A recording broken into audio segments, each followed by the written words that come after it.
كان يوم الجمعة سيدي وساعة بالوحدة سيدي وأنا طبيت. ڕۆژی هەینی و کاتژمێریەکی نیوەڕۆ بوو چوومە ژوورەوە و هەڵم کوتایە سەری و لێمدا گەورم یەکسەر مرد. سێ کەس بووین چوینە ماڵێک کە کەسی لێ نەبوو پارە و زێرمان لە ماڵەکە دزی. پۆلیسی دژی تاوان منیان گرت کاتێک حەبی بێهۆشکەرم دەفرۆشت.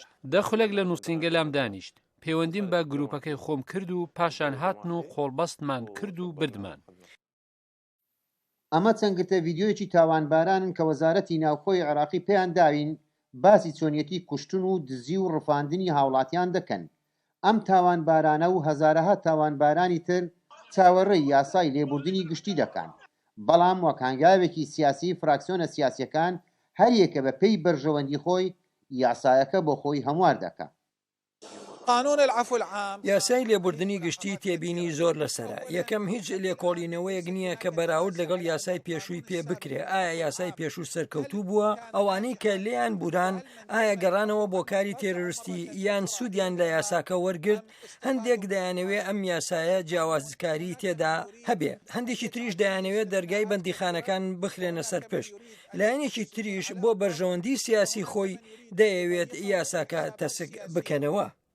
بۆ پەسەندکردنی ئەم یاسایە فراکسیۆنە سوننەکان لە ئەنجومەنی نوێنەرانی عێراق داوای لێبوردنێکی گشتی دەکەن بۆ ئەوی بەڕوویەکی گەشت ڕوبەڕووی کۆمەلگایەکان ببن. هذا القانون يفيد شريحة ئەم یاسایە سوود بەلایەنێک دەگەێنێ و زیان بەلایەنێکی تر دەگەێنێت.